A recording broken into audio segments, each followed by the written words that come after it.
KS classes ವತಿಯಿಂದ ಸ್ವಾಗತವನ್ನು ಕೋರ್ತಾ ನಾವು ಇವತ್ತು ದಿನಾಂಕ 1 ಮಾರ್ಚ್ 2026ರ ಪ್ರಚಲಿತ ವಿದ್ಯಮಾನಗಳನ್ನು ಅಧ್ಯಯನ ಮಾಡೋಣ, ಚರ್ಚೆಯನ್ನು ಮಾಡೋಣ. ಯಾರು ಇನ್ನ KS ಕ್ಲಾಸಸ್ ಅನ್ನ ಸಬ್ಸ್ಕ್ರೈಬ್ ಮಾಡಲ್ವೋ ಸಬ್ಸ್ಕ್ರೈಬ್ ಅನ್ನ ಮರೆಯದೆ ಮಾಡಿ ಮತ್ತು ಪ್ರತಿದಿನದ ಅಪ್ಡೇಟ್ಸ್ ಅನ್ನ ತಾವು ನೋಟಿಫಿಕೇಶನ್ ಮುಖಾಂತರ ಪಡೆಯಬಹುದು ಅಂತ ಹೇಳ್ತಾ ಇವತ್ತಿನ ತರಗತಿಯನ್ನ ಆರಂಭ ಮಾಡೋಣ. ಮೊದಲನೇ ಪ್ರಚಲಿತ ವಿದ್ಯಮಾನ ಏನಂದ್ರೆ ಇವತ್ತಿನದು HPV ಹ್ಯೂಮನ್ ಪ್ಯಾಪಿಲೋಮ್ ವೈರಸ್ ಅಂತಕ್ಕಂಥ ಒಂದು ಲಸಿಕೆಯನ್ನ ಉಚಿತವಾಗಿ ದೇಶಾದ್ಯಂತ ನೀಡಲು ಆರಂಭವನ್ನ ಮಾಡಲಾಗಿರ್ತಕ್ಕಂಥದ್ದು. ಲಸಿಕೆ ಅಭಿಯಾನ ದೇಶಾದ್ಯಂತ ಇರುವ 14 ವರ್ಷದ ಬಾಲಕಿಯರಿಗೆ HPV ಲಸಿಕೆಯನ್ನ ನೀಡತಕ್ಕಂಥ ಅಭಿಯಾನ. ಇದನ್ನ ಶನಿವಾರ ಚಾಲನೆ ನೀಡಲಾಯಿತು. ಏನಿದು HPV ಹ್ಯೂಮನ್ ಪ್ಯಾಪಿಲೋ ವೈರಸ್ ಅಂತಕ್ಕಂಥ ಒಂದು HPV ಬಗ್ಗೆ ನಾವು ಲಸಿಕೆಯ ಬಗ್ಗೆ ಇವತ್ತಿನ ಕ್ಲಾಸಲ್ಲಿ ಚರ್ಚೆಯನ್ನ ಮಾಡೋಣ. ಇದರ ಉದ್ದೇಶ ಏನು? ಇದು ಮುಖ್ಯವಾಗಿ ಗರ್ಭಕಂಠದ ಕ್ಯಾನ್ಸರ್ ತಡೆಗಟ್ಟಲು ನೀಡತಕ್ಕಂಥ ಒಂದು ಪ್ರಮುಖವಾಗಿರ್ತಕ್ಕಂಥ HPV ಲಸಿಕೆ. ಇದು ಕ್ಯಾನ್ಸರ್ ಅನ್ನ ತಡೆಗಟ್ಟುವಲ್ಲಿ 90% ಪರಿಣಾಮಕಾರಿ ಕಾರ್ಯವನ್ನ ಮಾಡ್ತಕ್ಕಂಥದ್ದು. ಇದನ್ನ ರಾಷ್ಟ್ರವ್ಯಾಪಿ ಅಭಿಯಾನದ ಅಡಿಯಲ್ಲಿ ಇದನ್ನ ಹಾಕಲಾಗ್ತಾ ಇದೆ. ಯಾರು ಇದನ್ನ ಉದ್ಘಾಟನೆ ಮಾಡಿದ್ದಾರೆ ಅಂದ್ರೆ ಪ್ರಧಾನಮಂತ್ರಿ ನರೇಂದ್ರ ಮೋದಿ ಅವರು ಇದನ್ನ ಉದ್ಘಾಟನೆಯನ್ನ ಫೆಬ್ರವರಿ 28, 2026ರಂದು ರಾಜಸ್ಥಾನದ ಅಜ್ಮೀರ್ನಲ್ಲಿ ರಾಷ್ಟ್ರವ್ಯಾಪಿ HPV ಲಸಿಕೆ ಅಭಿಯಾನಕ್ಕೆ ಚಾಲನೆಯನ್ನ ನೀಡಿರ್ತಕ್ಕಂಥದ್ದು. ಈ ಅಭಿಯಾನ ಮುಖ್ಯವಾಗಿ 9 ರಿಂದ 14 ವರ್ಷದ ವಯಸ್ಸಿನ ಹದಿಹರಿಯದ ಬಾಲಕಿಯರನ್ನ ಗುರಿಯಾಗಿಸಿಕೊಂಡು ಈ ಲಸಿಕೆಯನ್ನ ನೀಡಲಾಗುತ್ತೆ. ಕರ್ನಾಟಕದಲ್ಲಿ ಸುಮಾರು 1.15 ಕೋಟಿ ಬಾಲಕಿಯರಿಗೆ ಈ ಲಸಿಕೆಯನ್ನ ನೀಡುವ ಗುರಿಯನ್ನ ಹಾಕಿಕೊಳ್ಳಲಾಗಿರುತ್ತೆ. ಹಾಗಾದ್ರೆ ಈ ಲಸಿಕೆ ಸ್ವದೇಶಿಯಾಗಿ ತಯಾರಿಸಿರ್ತಕ್ಕಂಥ ಲಸಿಕೆ ಭಾರತದ ಸಿರಮ್ ಇನ್ಸ್ಟಿಟ್ಯೂಟ್ ಆಫ್ ಇಂಡಿಯಾ, ಇದು ಭಾರತದ ಸಿರಮ್ ಇನ್ಸ್ಟಿಟ್ಯೂಟ್ ನಲ್ಲಿ ತಯಾರು ಮಾಡಿರ್ತಕ್ಕಂಥ ಒಂದು ಲಸಿಕೆಯಾಗಿರ್ತಕ್ಕಂಥದ್ದು. ಸರ್ವ್ಯಾಕ್ ಭಾರತದ ಮೊದಲ ದೇಶೀಯ ಕ್ವಾಡ್ರಿಲೆವೆಂಟ್ HPV ಲಸಿಕೆ ಇದಾಗಿರುತ್ತೆ. ಇನ್ನು ಈ ಸೇವೆಯ ಲಭ್ಯತೆಯನ್ನ ನಾವು ನೋಡುವುದಾದರೆ ಈ ಅಭಿಯಾನದ ಅಡಿಯಲ್ಲಿ ಸರ್ಕಾರದ ಆರೋಗ್ಯ ಕೇಂದ್ರಗಳು ಯಾವಿದಾವೆ ಮತ್ತು ಆಯುಷ್ಮಾನ್ ಆರೋಗ್ಯ ಮಂದಿರಗಳಲ್ಲಿ ಮತ್ತು ಜಿಲ್ಲಾ ಆಸ್ಪತ್ರೆಗಳಲ್ಲಿ ಈ ಲಸಿಕೆ ಉಚಿತವಾಗಿ HPV ಲಸಿಕೆ ಈಗ ಸಿಗ್ತಾ ಇದೆ. ಇದು ಸಾಮಾನ್ಯವಾಗಿ 9 ರಿಂದ 14 ವರ್ಷದ ಮಕ್ಕಳಿಗೆ 2 ಡೋಸ್ಗಳನ್ನ 0 ಮತ್ತು 6 ತಿಂಗಳ ಅಂತರದಲ್ಲಿ, ಅಂದ್ರೆ 6 ತಿಂಗಳ ಅಂತರದಲ್ಲಿ 2 ಬಾರಿಗೆ ಮಾತ್ರ ಈ ಡೋಸ್ ಅನ್ನ ಲಸಿಕೆಯನ್ನ ನೀಡಲಾಗುತ್ತೆ. ಇದು ಕೆಲವು ಸಂದರ್ಭಗಳಲ್ಲಿ ಸಿಂಗಲ್ ಡೋಸ್ ಕೂಡ ಪರಿಣಾಮಕಾರಿಯಾಗಿ ತನ್ನ ಕಾರ್ಯವನ್ನ ನಿರ್ವಹಣೆ ಮಾಡಬಹುದು. ಇದು ಗಾರ್ಡ್ಸಿಲ್ ಅಥವಾ ಸರ್ವ್ಯಾಕ್ ಲಸಿಕೆಗಳನ್ನ ಕ್ವಾಡ್ರಿವ್ಯಾಲೆಂಟ್ ಆಗಿದ್ದು HPV ಮಾದರಿ 16, 18 ಕ್ಯಾನ್ಸರ್ ಕಾರಕ ಮತ್ತು ಮಾದರಿ 6 ಜನನಾಂಗದ ನರಹುಲಿಕಾರಕ ವಿರುದ್ಧ ರಕ್ಷಣೆಯನ್ನ ಇದು ನೀಡಲಾಗುತ್ತೆ. ಇದು ಪ್ರಮುಖವಾಗಿರ್ತಕ್ಕಂಥ 9 ರಿಂದ 14 ವರ್ಷದ ಮಕ್ಕಳಲ್ಲಿ ಕಂಡುಬರ್ತಕ್ಕಂಥ ಪ್ರಮುಖ ಸಮಸ್ಯೆಗಳಿಗೆ ಇದು ಗಾರ್ಡಾಸಿಲ್ ಮತ್ತು ಸರ್ವ್ಯಾಕ್ ಅಂತಕ್ಕಂಥ ಲಸಿಕೆಗಳು ಇದರ ಉಪಕ್ರಮದಡಿ ಬರ್ತಕ್ಕಂಥದ್ದು. ಇದರ ಪ್ರಾಮುಖ್ಯತೆಯನ್ನ ನೋಡುವುದಾದರೆ ಇದು ಗರ್ಭಕಂಠದ ಕ್ಯಾನ್ಸರ್ ಮಹಿಳೆಯರಲ್ಲಿ ಕಂಡುಬರುವ 2ನೇ ಸಾಮಾನ್ಯ ಕ್ಯಾನ್ಸರ್ ಆಗಿದ್ದು ಪ್ರತಿ ವರ್ಷ ಲಕ್ಷಾಂತರ ಹೊಸ ಪ್ರಕರಣಗಳು ಪತ್ತೆಯಾಗುವುದರಿಂದ ಈ ಲಸಿಕೆಯನ್ನ ಉಚಿತವಾಗಿ ಎಲ್ಲಾ ಜಿಲ್ಲಾ ಆಸ್ಪತ್ರೆಗಳಲ್ಲಿ, ಆಯುಷ್ಮಾನ್ ಮಂದಿರಗಳಲ್ಲಿ ಮತ್ತು ಸರ್ಕಾರಿ ಆರೋಗ್ಯ ಕೇಂದ್ರಗಳಲ್ಲಿ ಇವುಗಳನ್ನ ಆರಂಭ ಮಾಡಲಾಗಿದೆ. ಇದು ಸಂಪೂರ್ಣವಾಗಿ ಉಚಿತವಾಗಿರ್ತಕ್ಕಂಥದ್ದು. ಇನ್ನು ನಿಮಗೆಲ್ಲ ಗೊತ್ತೇ ಇರತಕ್ಕಂಥದ್ದು ವಿಶ್ವವ್ಯಾಪಿಯಾಗಿ ಈಗ ಪ್ರಚಲಿತದಲ್ಲಿ ಇರತಕ್ಕಂಥ ಪ್ರಮುಖವಾಗಿರ್ತಕ್ಕಂಥ ಒಂದು ವಿದ್ಯಮಾನ ಏನು ಅಂದ್ರೆ ಕೊಲ್ಲಿ ಯುದ್ಧ ಪರಿಸ್ಥಿತಿ ಉದ್ವಿಗ್ನ ಅಂತಕ್ಕಂಥದ್ದು. ಕೊಲ್ಲಿ ರಾಷ್ಟ್ರಗಳಾಗಿರ್ತಕ್ಕಂಥ Saudi Arabia, Bahrain, Qatar, UAE, Oman, Israel, Syria, Iraq, Iran, Jordan ಈ ರಾಷ್ಟ್ರಗಳಲ್ಲಿ ಸದ್ಯಕ್ಕೆ ಯುದ್ಧ ಭೀತಿ ನಡೀತಾ ಇದೆ. ಯಾಕೆ ಈ ಯುದ್ಧ ನಡೀತಾ ಇದೆ? ಈ ಯುದ್ಧದ ಹಿನ್ನೆಲೆ ಇರ್ತಕ್ಕಂಥ ಕಾರಣ ಏನು? ಇದೆಲ್ಲವನ್ನ ನಾವು ಏನ್ ಮಾಡೋಣ ಅಂದ್ರೆ ಇವತ್ತಿನ ತರಗತಿಯಲ್ಲಿ ಚರ್ಚೆಯನ್ನ ಮಾಡೋಣ. ವಿಡಿಯೋವನ್ನ ತಪ್ಪದೆ ಕೊನೆಯವರೆಗೂ ನೋಡಿ. ಈ ಯುದ್ಧದ ಹಿನ್ನೆಲೆಯನ್ನ ನಾವು ಇವತ್ತಿನ ವಿಡಿಯೋದಲ್ಲಿ ಚರ್ಚೆಯನ್ನ ಮಾಡೋಣ. ಏನಾಗಿದೆ? ಇರಾನ್ ಮೇಲೆ ಅಮೆರಿಕ ಹಾಗೂ ಇಸ್ರೇಲ್ ಶನಿವಾರ ರಾತ್ರಿ ದೊಡ್ಡ ಮಟ್ಟದಲ್ಲಿ ದಾಳಿಯನ್ನ ನಡೆದಿರ್ತಕ್ಕಂಥದ್ದು. ನೀವು ಮ್ಯಾಪ್ ಅನ್ನ ನೋಡಬೇಕು. ಇಸ್ರೇಲ್ ಇಲ್ಲಿ ಬರ್ತದೆ ಮತ್ತು ಇರಾನ್ ಇಲ್ಲಿ ಬರ್ತದೆ. ಹಾಗಾದ್ರೆ ಅಮೆರಿಕಕ್ಕೂ ಇಸ್ರೇಲ್ಗೂ ಇರಾನ್ಗೂ ಈ ಮೂರೂ ರಾಷ್ಟ್ರಗಳ ನಡುವಿನ ಸಂಬಂಧ ಏನು ಅದನ್ನ ತಿಳ್ಕೊಳ್ಬೇಕಂದ್ರೆ ನಾವು ಮುಂದಿನ ಸ್ಲೈಡ್ ಅಲ್ಲಿ ಅದನ್ನ ನೋಡೋಣ. ವಿಡಿಯೋನ ಎಂಡ್ ವರೆಗೂ ನೋಡಿ. ಇದರಿಂದ ಪಶ್ಚಿಮ ಏಷ್ಯಾದಲ್ಲಿ ಉದ್ವಿಗ್ನ ಸ್ಥಿತಿ ನಿರ್ಮಾಣವಾಗಿರ್ತಕ್ಕಂಥದ್ದು. ಶನಿವಾರ ದಿವಸ ಏನಾಗಿದೆ ಅಂದ್ರೆ ಇಸ್ರೇಲ್ ಮತ್ತು ಅಮೆರಿಕ ಎರಡೂ ರಾಷ್ಟ್ರಗಳು ಸೇರಿ ಇರಾನ್ ಮೇಲೆ ದೊಡ್ಡ ಪ್ರಮಾಣದ ದಾಳಿಯನ್ನ ಮಾಡಿರ್ತಕ್ಕಂಥದ್ದು. ಅಮೆರಿಕದ ಅಧ್ಯಕ್ಷರು ಇದೇ ಟೈಮಲ್ಲಿ ಒಂದು ಮಾತನ್ನು ಹೇಳಿದರೆ, ನಿಮ್ಮ ಸರ್ಕಾರವನ್ನು ನೀವೇ ವಹಿಸಿಕೊಳ್ಳಿ ಎಂದು ಇರಾನ್ ಜನರಿಗೆ ಅವರು ಕರೆಯನ್ನ ನೀಡಿರ್ತಕ್ಕಂಥದ್ದು. ದಶಕಗಳ ಧರ್ಮಾಧಾರಿತ ಪ್ರಭುತ್ವ ಖಮೇನಿ ಆಡಳಿತ ಕೊನೆಗೊಳಿಸಲು ನಿಮಗೆ ಅವಕಾಶ ನೀಡಿದ್ದೇವೆ ಅಂತ ಅಮೆರಿಕದವರು ಇಸ್ರೇಲ್ ಮುಖಾಂತರ ಒಂದು ಸಂದೇಶವನ್ನ ಇರಾನ್ಗೆ ನೀಡಿದ್ದಾರೆ. ಇಲ್ಲಿ ಆಯತುಲ್ಲಾ ಖಮೇನಿ ಅಂತಕ್ಕಂಥ ಒಬ್ಬ ಪ್ರಬಲವಾಗಿರ್ತಕ್ಕಂಥ ಒಬ್ಬ ಗುರು ಇರ್ತಾನೆ, ಅಥವಾ ಆ ರಾಷ್ಟ್ರದ ಆಡಳಿತವನ್ನು ವಹಿಸಿಕೊಂಡಿರ್ತಕ್ಕಂಥ ಒಬ್ಬ ದೊರೆ ಯಾರು ಅಂದ್ರೆ ಆಯತುಲ್ಲಾ ಖಮೇನಿ ಅಂತಕ್ಕಂಥವನು. ಈತ ಅಮೆರಿಕದ ವಿರೋಧಿ. ಆದ್ದರಿಂದ ಅಮೆರಿಕ ಏನ್ ಮಾಡಿದೆ, ತನ್ನ ಪರವಾಗಿರ್ತಕ್ಕಂಥ ಇಸ್ರೇಲ್ ಅನ್ನ ಉಪಯೋಗಿಸಿಕೊಂಡು ಇರಾನ್ ಮೇಲೆ ಯುದ್ಧವನ್ನ ಸಾರಿರ್ತಕ್ಕಂಥದ್ದು. ಇದರಿಂದ ಆಯತುಲ್ಲಾ ಖಮೇನಿ ಅಂತಕ್ಕಂಥ ಒಬ್ಬ ಇರಾನ್ ರಾಷ್ಟ್ರದ ಪ್ರಮುಖವಾಗಿರ್ತಕ್ಕಂಥ ವ್ಯಕ್ತಿ ನಿನ್ನೆ ಹತ್ಯೆಯಾಗಿರ್ತಕ್ಕಂಥದ್ದು ಪ್ರಮುಖ ವಿಷಯ. ಈ ಖಮೇನಿಯ ಗುರಿ ಇರಾನ್ನ ಸರ್ವೋಚ್ಚ ನಾಯಕ ಅಯತುಲ್ಲಾ ಅಲಿ ಖಮೇನಿ ಹಾಗೂ ಇರಾನ್ನ ಅಧ್ಯಕ್ಷ ಮಸೂದ್ ಪಜೆಸ್ಕಿಯಾನ್ ಅವರ ನಿವಾಸಗಳನ್ನ ಗುರಿಯಾಗಿಸಿ ಮಾಡಿರ್ತಕ್ಕಂಥ ಒಂದು ದೊಡ್ಡ ಪ್ರಮಾಣದ ದಾಳಿ ಇದಾಗಿರುತ್ತೆ. ರಾಯ್ಟರ್ಸ್ ಈ ವರದಿಯನ್ನ ಸುದ್ದಿ ಮಾಡಿರ್ತಕ್ಕಂಥದ್ದು. ಇರಾನ್ ನಾಯಕರನ್ನು ಗುರಿಯಾಗಿಸಿಕೊಂಡು ಆಪರೇಷನ್ ಎಪಿಕ್ ಪ್ಯೂರಿ, ಇದರ ಹೆಸರನ್ನ ಏನ್ ನೀಡಲಾಗಿದೆ ಅಂದ್ರೆ ಆಪರೇಷನ್ ಎಪಿಕ್ ಪ್ಯೂರಿ ಅಂತಕ್ಕಂಥದ್ದು. ಆಪರೇಷನ್ ಎಪಿಕ್ ಪ್ಯೂರಿ ಇದರ ಹೆಸರಾಗಿರ್ತಕ್ಕಂಥದ್ದು. ಇನ್ನು ಇದಕ್ಕೆ ಇರಾನ್ ಕೂಡ ಪ್ರತಿ ದಾಳಿಯನ್ನ ಮಾಡಿರ್ತಕ್ಕಂಥದ್ದು. ಅಮೆರಿಕ ಮತ್ತು ಇಸ್ರೇಲ್ ತನ್ನ ಮೇಲೆ ದಾಳಿ ನಡೆಸಿದ ಬಳಿಕ ಇರಾನ್ ಪ್ರತಿ ದಾಳಿಯನ್ನ ನಡೆಸಿದೆ. ಇಸ್ರೇಲ್ ಮೇಲೆ ಡ್ರೋನ್ ಹಾಗೂ ಕ್ಷಿಪಣಿ ದಾಳಿ ನಡೆಸಲಾಗಿದೆ ಎಂದು ಇರಾನ್ ಅರೆ ಸೇನಾಪಡೆ ರೆವಲ್ಯೂಷನರಿ ಗಾರ್ಡ್ಸ್ ತಿಳಿಸಿರ್ತಕ್ಕಂಥದ್ದು. ಇನ್ನು ಭಾರತೀಯರು ಕೂಡ ನಮ್ಮಲ್ಲಿ ಇರಾನ್ ದೇಶದಲ್ಲಿ ತಮ್ಮ ಕೆಲಸದ ನಿಮಿತ್ತ ಹೋಗಿರ್ತಕ್ಕಂಥದ್ದು. ಅವರಿಗೆ ಎಚ್ಚರಿಕೆಯನ್ನು ಕೂಡ ನಮ್ಮ ರಾಷ್ಟ್ರದ ವಿದೇಶಾಂಗ ಸಚಿವಾಲಯ ನೀಡಿರ್ತಕ್ಕಂಥದ್ದು. ಇನ್ನು ಡಿಟೇಲ್ ಆಗಿ ಮುಂದಿನ ಸ್ಲೈಡ್ ಅಲ್ಲಿ ನೋಡುವುದಾದ್ರೆ, ಇತ್ತೀಚಿನ ದಿನಗಳಲ್ಲಿ ಸುಮಾರು 15 ಅಥವಾ 1 ತಿಂಗಳ ಅಂತರದಲ್ಲಿ ಅಮೆರಿಕ ತನ್ನ ಎಲ್ಲಾ ಸೇನಾ ಪಡೆಗಳನ್ನ, ಯುದ್ಧ ಸಾಮಗ್ರಿಗಳನ್ನ, ಯುದ್ಧ ನೌಕೆಗಳನ್ನ ದಿನದಿಂದ ದಿನಕ್ಕೆ ಸುತ್ತಮುತ್ತಲ ಅರಬ್ಬಿ ಸಮುದ್ರದಲ್ಲಿ ತನ್ನ ಸೇನಾ ನೆಲೆಗಳನ್ನ ಸ್ಥಾಪಿಸ್ತಕ್ಕಂಥ ಕೆಲಸವನ್ನ ಮಾಡಿದೆ. ಇದು ಪೂರ್ವ ನಿರ್ಧರಿತವಾಗಿರ್ತಕ್ಕಂಥ ಒಂದು ಪ್ರಬಲವಾಗಿರ್ತಕ್ಕಂಥ ಯುದ್ಧ. ಪಶ್ಚಿಮ ಏಷ್ಯಾದಲ್ಲಿ ಅಮೆರಿಕದ ಸೇನೆ ಪ್ರಾಬಲ್ಯವನ್ನು ವಹಿಸಿರ್ತಕ್ಕಂಥದ್ದು ನೀವು ಇಲ್ಲಿ ಮ್ಯಾಪ್ ಅಲ್ಲಿ ನೋಡಬಹುದು. ಈ ಭಾಗದಲ್ಲಿ Lebanon, Israel, Turkey, Islamic republic Iran, Arabian C, Oman, Saudi Arabia, Yaman ಮತ್ತು ಈಜಿಪ್ಟ್ ಮುಂತಾದ ದೇಶಗಳಲ್ಲಿ ಮತ್ತು ಇರಾನ್ನ ಸುತ್ತಮುತ್ತಲಿನ ರಾಷ್ಟ್ರಗಳಲ್ಲಿ ಅಮೆರಿಕ ಏನ್ ಮಾಡಿದೆ, ತನ್ನ ಸೇನೆಯನ್ನ ಪೂರ್ವ ನಿಗದಿತವಾಗಿ ಇಲ್ಲಿ ಸ್ಥಳಾಂತರವನ್ನ ಮಾಡಿದೆ. ಇದರಿಂದ ಇರಾನ್ನ ಮೇಲೆ ದಾಳಿ ಮಾಡುವ ಪ್ರಮಾಣ ನಿಖರವಾಗಬಹುದು ಅಂತಕ್ಕಂಥ ದೃಷ್ಟಿಯಿಂದ ಅಡ್ವಾನ್ಸ್ ಆಗಿ ಏನ್ ಮಾಡಿದೆ ಅಂದ್ರೆ ಅಮೆರಿಕ ಇರಾನ್ನ ಮೇಲೆ ಪೂರ್ವ ನಿಗದಿತವಾಗಿರ್ತಕ್ಕಂಥ ಒಂದು ದಾಳಿಗೆ ಪ್ರಿಪರೇಷನ್ ಅನ್ನ ಮಾಡಿಕೊಂಡಿರ್ತಕ್ಕಂಥದ್ದು. ಪಶ್ಚಿಮ ಏಷ್ಯಾದಲ್ಲಿ ತನ್ನ ಸೇನಾ ಪ್ರಾಬಲ್ಯವನ್ನ ಅಮೆರಿಕ ಹೊಂದಿರತಕ್ಕಂಥದ್ದು.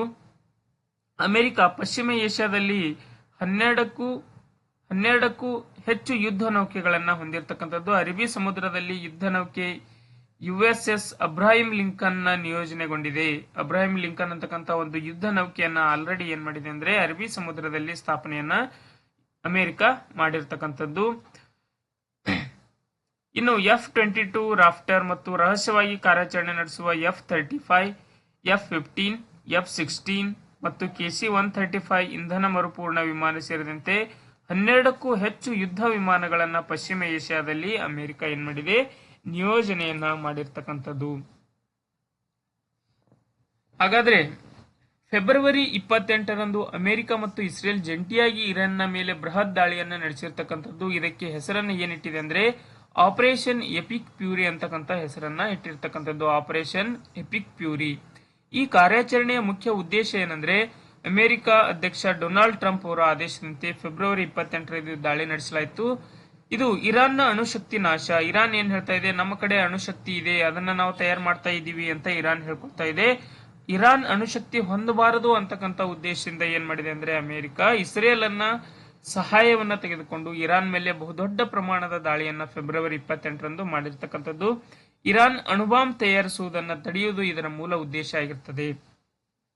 ಇಸ್ರೇಲ್ ಮತ್ತು ಅಮೆರಿಕದ ಮೇಲೆ ದಾಳಿ ಮಾಡಬಲ್ಲ ಇರಾನ್ನ ದೀರ್ಘವ್ಯಾಪ್ತಿಯ ಕ್ಷಿಪಣಿಗಳನ್ನ ನಾಶಪಡಿಸುವುದು ಕೂಡ ಅಮೆರಿಕದ ಮುಖ್ಯ ಉದ್ದೇಶ ಆಗಿರ್ತಕ್ಕಂಥದ್ದು.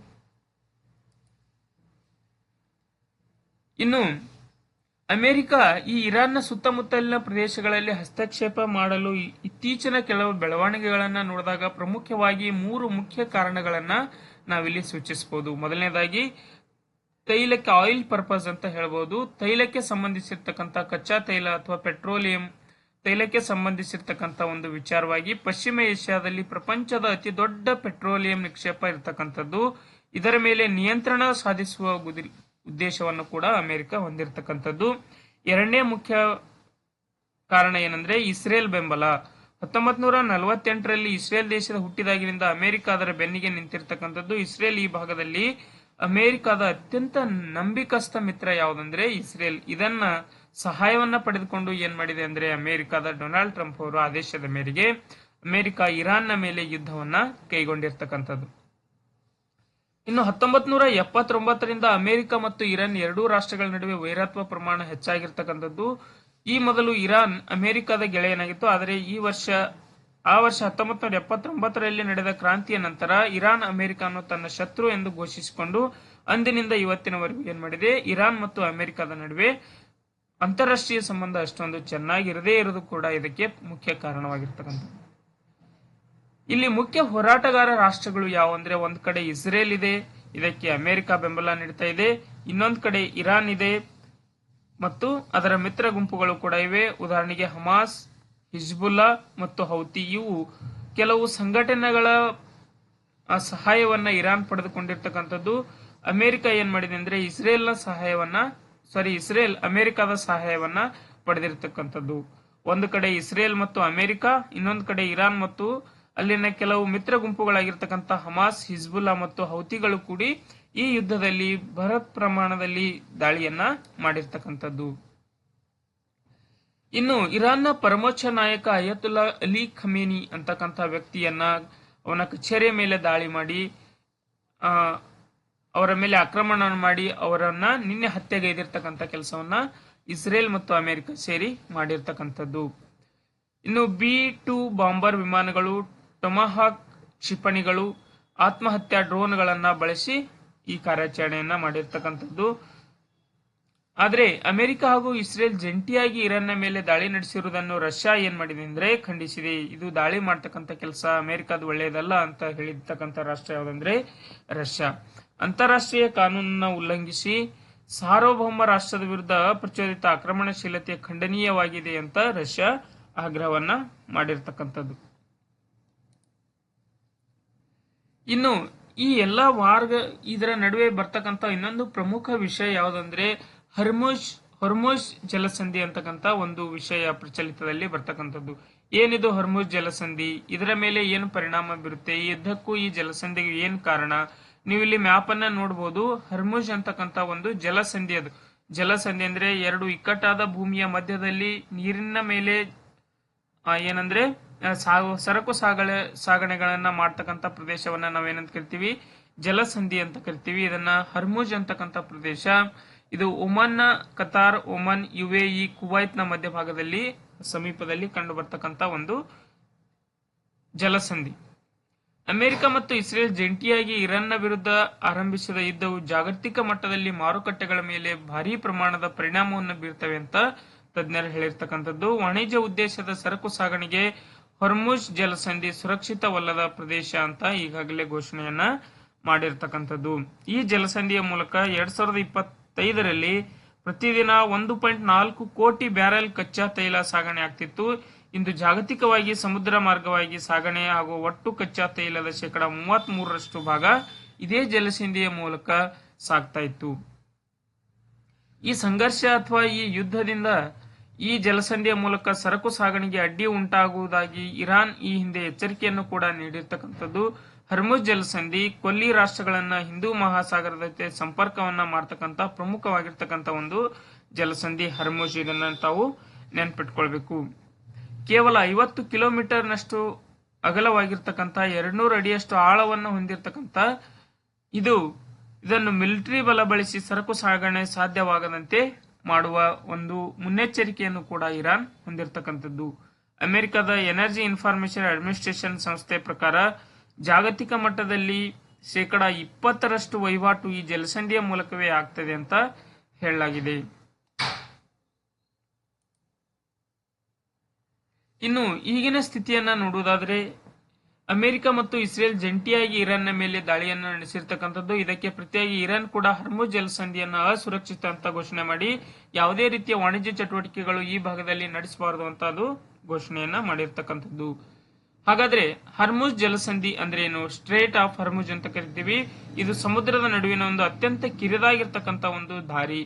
ಇದರ ಭಾರತದ ಮೇಲಾಗುವ ಇದರಿಂದ ಈ ಹರ್ಮುಜ್ ಖಾರಿಯನ್ನ ಬಳಸಬೇಡಿ ಅಂತ ಇರಾನ್ನೇ ಘೋಷಣೆ ಮಾಡಿರ್ತಕ್ಕಂಥದ್ದು. ಇದರಿಂದ ಭಾರತದ ಮೇಲೆ ಯಾವ ರೀತಿಯ ಪರಿಣಾಮವನ್ನು ಬೀರ್ತದೆ ಅಂದ್ರೆ ಇದು ಇರಾನ್ ಮತ್ತು ಒಮನ್ ದೇಶಗಳ ನಡುವೆ ಇರ್ತಕ್ಕಂಥದ್ದು.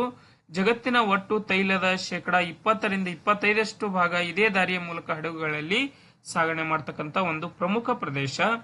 ಅರಬ್ ದೇಶಗಳಿಂದ Saudi Arabia, Iraq, UAE, Kuwait, ಭಾರತಕ್ಕೆ ಬರುವ ಪೆಟ್ರೋಲ್ ಕೂಡ ಇದೇ ಭಾಗದಿಂದ ಬರ್ತಕ್ಕಂಥದ್ದು. ಇರಾನ್ನ ರೆವಲ್ಯೂಷನರಿ ಗಾರ್ಡ್ ಅಂತಕ್ಕಂಥ IRGC ಅಂತಕ್ಕಂಥ ಒಂದು ಗುಂಪು ಈ ಹಾದಿಯನ್ನ ಪರಿಣಾಮಕಾರಿಯಾಗಿ ಮುಚ್ಚಲಾಗಿದೆ ಅಂತ ಈಗಾಗಲೇ ಘೋಷಣೆಯನ್ನ ಮಾಡಿರ್ತಕ್ಕಂಥದ್ದು. ಹಾಗಾದ್ರೆ ಇದರಿಂದ ಭಾರತದ ಮೇಲಾಗುವ ಪ್ರಮುಖ ಪರಿಣಾಮಗಳೇನು ಅನ್ನೋದನ್ನ ನೋಡುವುದಾದ್ರೆ ಪೆಟ್ರೋಲ್ ಮತ್ತು ಗ್ಯಾಸ್ ಬೆಲೆ ಏರಿಕೆ. ಈ ಹರ್ಮುಜ್ ಖಾರಿಯ ಮುಖಾಂತರ ಜಲಸಂಧಿಯ ಮುಖಾಂತರ ಭಾರತಕ್ಕೆ ಕಚ್ಚಾ ತೈಲ ಅಥವಾ ಪೆಟ್ರೋಲಿಯಂ ಸಾಗಣೆ ಆಗ್ತಿರೋದ್ರಿಂದ ಭಾರತ ತನ್ನ ತೈಲದ 80%ಕ್ಕೂ ಹೆಚ್ಚು ಭಾಗ ಈ ಪ್ರದೇಶದಿಂದ ಆಮದು ಮಾಡಿಕೊಳ್ತಾ ಇದೆ. ಅರ್ಧದಷ್ಟು ಹರ್ಮೋಜ್ ಮೂಲಕವೇ ನಮ್ಮ ಭಾರತ ಆಮದನ್ನ ಮಾಡ್ಕೊಳ್ತಾ ಇದೆ. ಈಗ ಆ ಹರ್ಮೋಜ್ ಜಲಸಂಧಿ ಅಪಾಯ ಇದೆ ಅಂತಕ್ಕಂಥ ಘೋಷಣೆ ಆದ ನಂತರ ಕಚ್ಚಾ ತೈಲದ ಬೆಲೆಗಳು ಭಾರತದಲ್ಲಿ ಹೆಚ್ಚಾಗ್ತಕ್ಕಂಥ ಒಂದು ಸಂದರ್ಭ ಕೂಡ ಬರಬಹುದು. ಪೆಟ್ರೋಲ್, ಡೀಸೆಲ್ ಮತ್ತು LPG ಬೆಲೆ ಹೆಚ್ಚಾಗಲು ಕೂಡ ಇದು ಕಾರಣವಾಗ್ತದೆ ಅಂತ ಹೇಳಲಾಗಿದೆ. ಇನ್ನು ಭಾರತೀಯರ ಸುರಕ್ಷತೆಯನ್ನು ನೋಡುವುದಾದರೆ 90 ಲಕ್ಷಕ್ಕೂ ಹೆಚ್ಚು ಭಾರತೀಯರು ಇರಾನ್ನಲ್ಲಿ ಅಥವಾ ಪಶ್ಚಿಮ ಏಷ್ಯಾದಲ್ಲಿ ಕೆಲಸವನ್ನ ಮಾಡ್ತಾ ಇದ್ದಾರೆ. ಸುಮಾರು ಇರಾನ್ನಲ್ಲಿ 10,000 ಮತ್ತು ಇಸ್ರೇಲ್ನಲ್ಲಿ 40,000 ಭಾರತೀಯರು ಕಾರ್ಯವನ್ನ ನಿರ್ವಹಿಸತಕ್ಕಂಥದ್ದು. ಇನ್ನು ಷೇರು ಮಾರುಕಟ್ಟೆ ಮತ್ತು ಆರ್ಥಿಕತೆಯ ಮೇಲೆ ಕೂಡ ಇದು ಹೆಚ್ಚಿನ ಪ್ರಮಾಣವನ್ನ ಬೀರ್ತಕ್ಕಂಥದ್ದು.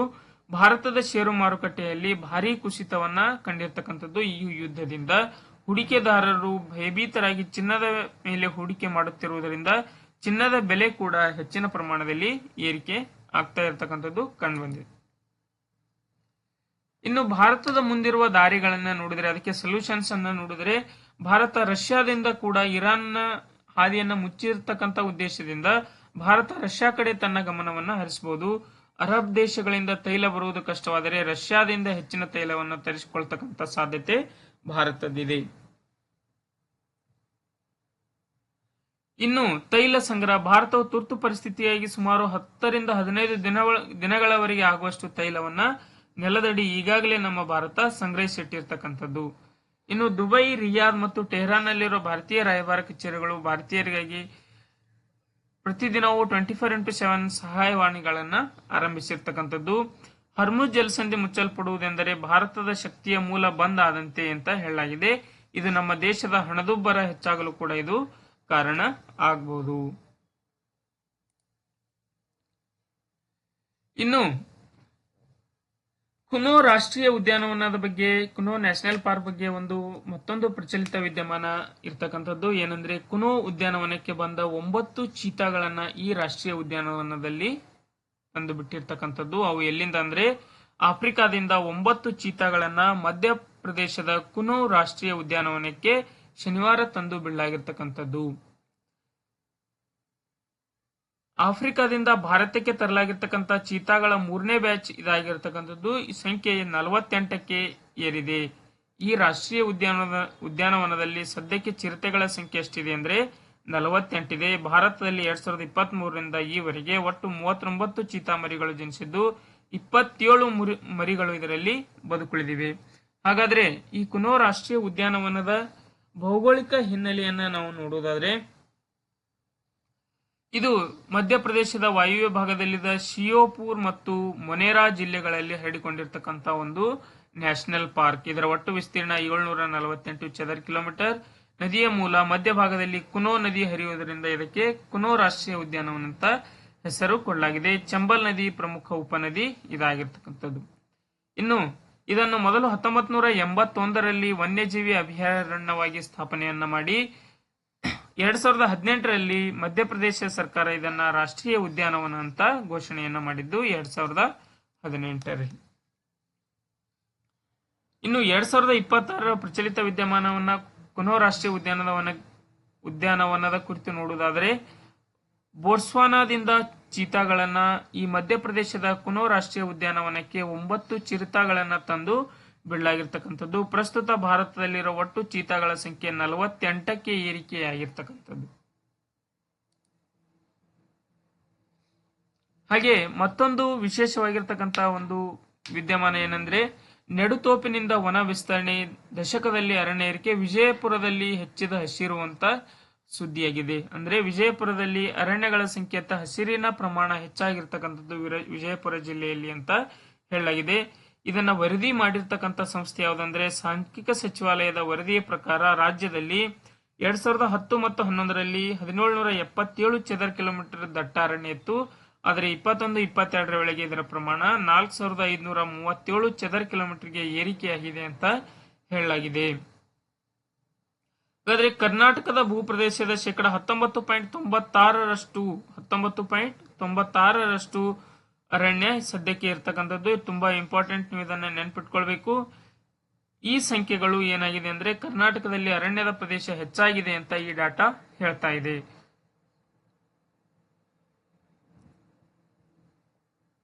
ಇನ್ನು ಪಶ್ಚಿಮ ಘಟ್ಟದಲ್ಲಿ 4 ನದಿಗಳು ಹುಟ್ಟಿ ಹರಿಯುವ ಪ್ರದೇಶಗಳಲ್ಲಿ 1978ರಿಂದ 2018ರ ನಡುವಿನ ಭೂಬಳಕೆ ಬದಲಾವಣೆಯ ಬಗ್ಗೆ ಭಾರತೀಯ ವಿಜ್ಞಾನ ಸಂಸ್ಥೆ ಮತ್ತು ಪರಿಸರ ವಿಜ್ಞಾನಗಳ ಕೇಂದ್ರ ಅಧ್ಯಯನ ನಡೆಸಿತ್ತು. ಇದರ ಪ್ರಕಾರ ಪಶ್ಚಿಮ ಘಟ್ಟದ ದಟ್ಟ ಹಸಿರು ಅರಣ್ಯ ವರ್ಣದ ಕಾಡುಗಳು ಶೇಕಡ 71ರಷ್ಟು ನಾಶವಾಗಿರುವುದನ್ನ ಇವು ಉಲ್ಲೇಖ ಮಾಡಿರ್ತಕ್ಕಂಥದ್ದು. ಈ ವರದಿಯ ಪ್ರಕಾರ ಉತ್ತರ ಕನ್ನಡ ಜಿಲ್ಲೆಯೊಂದರಲ್ಲಿ ಅಭಿವೃದ್ಧಿ ಚಟುವಟಿಕೆ ಹಾಗೂ ಮಾನವ ಚಟುವಟಿಕೆಗಳಿಂದಾಗಿ ಅರಣ್ಯ ಪ್ರಮಾಣ ಶೇಕಡ 74.19ರಿಂದ ಶೇಕಡ 48.4ಕ್ಕೆ ಕುಸಿದಿದೆ ಅಂತ ಹೇಳಲಾಗ್ತಾ ಇದೆ. ಇನ್ನು ಅರಣ್ಯವನ್ನ ಛಿದ್ರಗೊಳಿಸುವಿಕೆಯಿಂದ ನೀರಿನ ಚಕ್ರದ ಮೇಲೂ ದುಷ್ಪರಿಣಾಮವನ್ನ ಬೀರ್ತಕ್ಕಂಥದ್ದು. ನಿರಂತರತೆ ಹೊಂದಿರುವ ಕಾಡುಗಳ ಪ್ರಮಾಣ ಶೇಕಡ 62.71ರಿಂದ 24.74ಕ್ಕೆ ಕುಸಿದಿದೆ ಅಂತ ಹೇಳಲಾಗಿದೆ. ಇನ್ನು ಉತ್ತರ ಕನ್ನಡದಲ್ಲಿ ವಿಶೇಷವಾಗಿ ಕಾಂಡ್ಲಾವನ ವೃದ್ಧಿಯಾಗುತ್ತಿದ್ದು ಶೇಕಡ 8.96 ಚದರ ಕಿಲೋಮೀಟರ್ ವ್ಯಾಪ್ತಿಯನ್ನ ಇವು ಹೊಂದಿರತಕ್ಕಂಥದ್ದು. ಇನ್ನು ಬೆಳಗಾವಿ ಜಿಲ್ಲೆಯ ಖಾನಾಪುರ ತಾಲೂಕಿನಲ್ಲಿ ಪ್ರಾದೇಶಿಕ ಅರಣ್ಯ ಇಲಾಖೆಯಡಿ 6 ಅರಣ್ಯ ವಲಯಗಳು ಮತ್ತು ಸಾಮಾಜಿಕ ಅರಣ್ಯ ಇಲಾಖೆಯ 1 ಅರಣ್ಯ ವಲಯವಿದೆ. ಕಳೆದ 10 ವರ್ಷಗಳಿಗೆ ಹೋಲಿಸಿದಾಗ ಪ್ರಾದೇಶಿಕ ವಲಯಗಳಲ್ಲಿ ಅರಣ್ಯದ ಪ್ರಮಾಣ 1200 ಹೆಕ್ಟೇರ್ ಪ್ರದೇಶದಲ್ಲಿ ವೃದ್ಧಿಯಾಗಿದೆ ಅಂತ ಈ ವರದಿ ಹೇಳ್ತಾ ಇದೆ.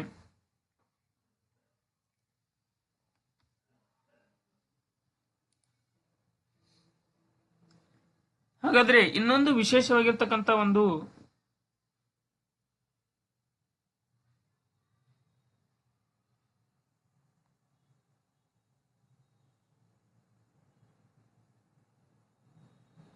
ವಿದ್ಯಮಾನ ಏನಂದ್ರೆ, ಮಲೆನಾಡಿಗೆ ಅಕೇಶಿಯಾ ಶಾಪ ಅಂತ ಒಂದು ಪ್ರಜಾವಾಣಿಯಲ್ಲಿ ಒಂದು ಆರ್ಟಿಕಲ್ ಪಬ್ಲಿಷ್ ಆಗಿರ್ತಕ್ಕಂಥದ್ದು.